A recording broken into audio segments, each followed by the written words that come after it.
Hey, what's going on, good people? This is Russ Can Fly. Listen, I thought I would do a really quick live to show how I am doing my studying and how I'm going to do in real time my written exam test prep. So, if many of you didn't realize or if you haven't seen yet, I've actually did a full exam, my first full exam study, just to kind of see where I am in my studies. And of course, I would have failed because I got a 65, and I actually put that in part of a community post. But yeah, I'm going to actually show a little bit of how now that I've taken that practice exam, how I'm going to go through reviewing the questions that I got wrong to try to see if I can kind of figure out what I need to study, what parts of the books I need to hit, all of that kind of stuff. Hey, Anthony Carlos, good to see you. One Dog Geek, what's going on, man? No problem. This is going to just be real quick. So let me turn my screen. So yes, I am using Sporty's test prep to basically do some of the ground school stuff that I've been using. I will say that I've gotten a ton of comments about it. Will do, Anthony. I've been getting a lot of comments about people wanting to use Shepherd's Air. If you see this link down here, that's my Shepherd Air link. That's coming next. But really what I'm doing is I'm using Sporties to do two things. One, I'm using Sporties to do kind of like the videos for ground school. I'm also using it to do some test prep because I am going to use Sporties to do my endorsement. Once I get my endorsement through Sporties, then I'm going to start using Shepherd's Air and like really kind of tighten things up. But let me just show you what I did in terms of this first practice exam. Gonna go down here and hopefully I'm able to pick this up because it was this definitely kind of interesting. Test prep. So you can see here it's giving me a big red big red circle. Basically, you didn't pass. So this was a failing score. So as you can see, I did this yesterday. I did 60 questions and I got a 65%. The thing that I like about Sporties here, and this is, I'm not being paid to do this or whatever, but just kind of wanted to show and share what I'm doing in terms of, doing test prep for written, just in case other people are trying to figure out what to do. I took this, 60 questions, got a 65. And so now what I'm able to do is actually to go into each of the questions that I got wrong. So you can see it's like, the first question right out the gate, I got wrong. And so this question here, where should the VOR frequencies en route change over from the DBS Vortac to the JAC VOR DME? I said 35 nautical miles, and apparently the correct is 60 nautical miles, and really it's because of this S shape. And so if I open up this figure and I enlarge this tab, and this is the thing I like about Sporties, it has these types of things. So the V route that it wanted me to do was 526. See that little S thing there? That's where the changeover route should have been. And apparently this is 60 nautical miles out. If I'm not mistaken, this 70 represents this whole leg between these two, this VOR and this VOR DME. Now, I still am not exactly sure, or I didn't think I was sure how I would know how far away this is, but I think because of from here to here, it has this 10. I think this 10 represents 10 nautical miles from there. So this is, and I got a confirmation from One Dog Geek, you're correct, 70. So that's the thing that I like about how I'm able to go back through.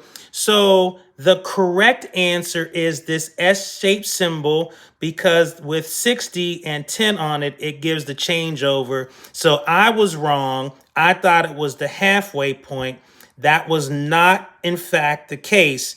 It was this S-shaped symbol, and it was 60 nautical miles because the VOR was 60. This DBS vortex was 60 nautical miles from that S shape. And that's the answer. So 60 pointing in one direction, 10 pointing the other direction. One Dog Geek. Thank you for that. So now that I know that, I'm going to remember that for, that question. I mean, and that's why I like this Sporties. And again, I am not, affiliated with them. You won't see any affiliated link or anything like that. It's just that for me, I like the fact that it basically gives me an explanation. Now let's go to the next one. I'm going to do like 5, just so you can kind of see what I'm doing here. So the next one I got wrong was, what procedures should be followed if communications are lost before reaching 11,000 feet when flying the dirty transition? All right, so let's go to this thing. And I'm not gonna lie to you, like some of this stuff is still intimidating. Like this, these, so One Dog Geek is still, here's something to think about why. One Dog Geek is saying because it's likely the reasons that there's terrain that makes one VOR hard to maintain when it comes to the 10 side. Got it. All right. So, and that's the other thing that I like about this too is, and that's why I wanted to go live, is that, I mean, I know One Dog Geek can't stay too long, but a couple times I'm going to do this every now and then so that you learn it and scholarly individuals can kind of help us out. So, but here's this dirty transition, and again, I just, I still find this. So it's like, no, brick and dirty transition, DME required. All right. So, and then I got down here, dirty transition from over JNC. So it gives me some direction here. All right. So let's go back to the question. What procedure should be followed if communications are lost before reaching 11,000 feet when flying the dirty transition? I basically said if communications are lost at any point during the departure procedure, proceed direct to dirty intersection and then on the assigned route. That is incorrect. The correct answer is after reaching JNC VOR, proceed to honker intersection at a minimum of 11,000. And so I still didn't understand looking at that from the thing. So what I'm able to do is click on this link, and then this will take me to the actual chapter in the book where this thing is explained. So I'm probably going to go back and read this a little bit more because that's still a question that I'm struggling with a little bit. And I'm going to use this chapter. So I'm probably going to go back after I'm finished with this really quick live to go back into this book and read that question. Can you tell me the name of the star that has dirty and honker? Okay, so wait, let's go back. So yeah, I don't know, One Dog Geek. I'm gonna have to probably look at this. But it's like, where's honker? So I see dirty over here. And I see that so honker is this 11,000 feet. So maybe that's what it's talking about. Or let's go on top here. Let's see. Oh, okay. But I do see this honker where it says, above 11,000 feet.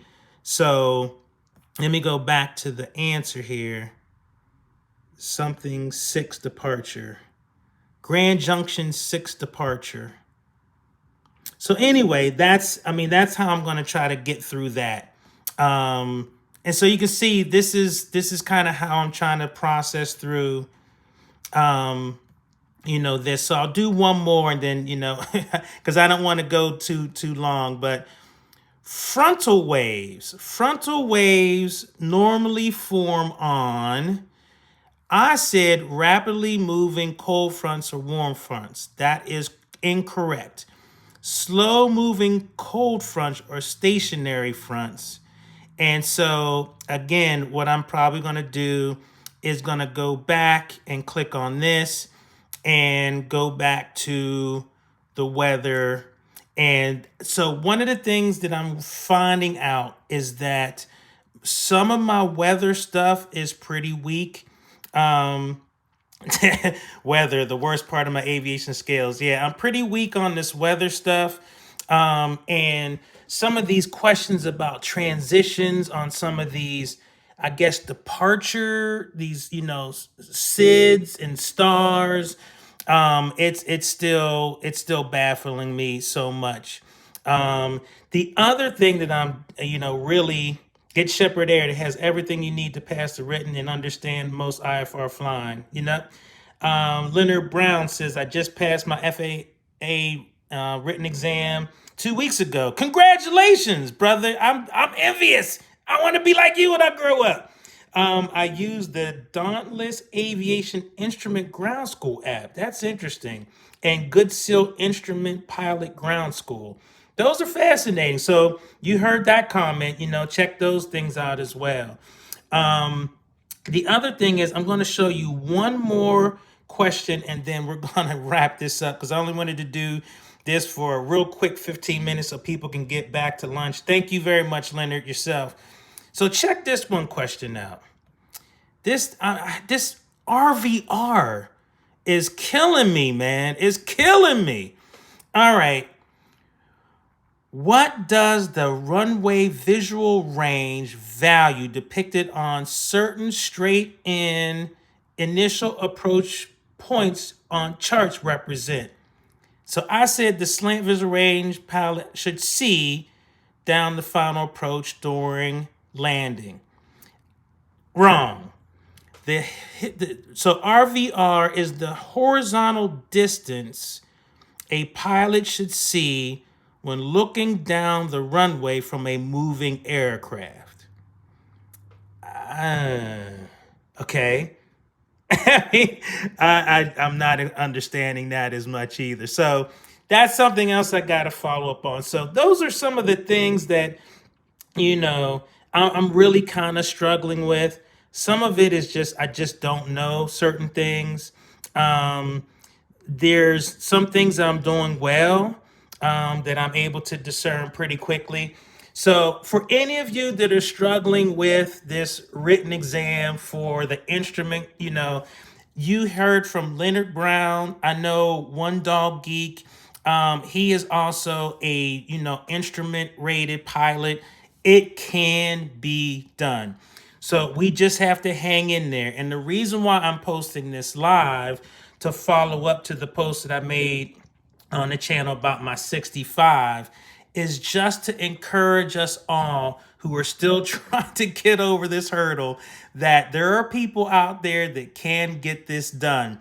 And the reason why I even post these videos is that the real meat is down in the comments where you see these very learned and scholarly individuals give great advice in terms of, how to do all this stuff. So, One Dog Geek says, RVR, what will happen is that you'll get RVR reports while you're in the air. Interesting. And then you look at the plate and assess whether or not you have minimums. Okay, that's good to know. That's good to know. Nondescript aviation. Russ, I love the videos. Thank you so much. So I'm getting close to the 15-minute mark here. That's what I wanted to show everybody. This is where I am. This is what I'm doing. I'm going to continue to do this, get Sporties down, get my endorsement through Sporties, and then jump right over to Shepherd's Air, which I've already got. I've already downloaded and all that kind of stuff. So that's my strategy. Last thing before I go, I am committing to try to take this exam tax day, April 15th. So hopefully I will get this endorsement to get these two. I think I got to get two 80s through Sporties in order to get their endorsement. And then I'm going to start doing Shepherd's Air until April, and then take the exam on April 15th while we're all paying taxes that none of us want to pay, at least me. And so that's my, that's my goal. So I want to thank the folks who have reached out in the comments. Leonard Brown, thank you, Nondescript Aviation, for showing some love. Always, my brother, One Dog Geek, you're like an angel to me, and to other aviators. Definitely appreciate it. So you guys enjoy the rest of your Sunday. I'm about to go eat some lunch, but just wanted to jump on here real quick because I like to share all parts of this journey. And as you can see, if I had taken that exam, I would have failed. So that's why I took a full practice and just wanted to see where I was, where my weak parts are. And I just wanted to show you a few of those things. So anyway, you guys have a happy Sunday. God bless you all. God keep you all is my prayer. And thank you so much for the support. All right, Russ can fly. I'm out. Peace.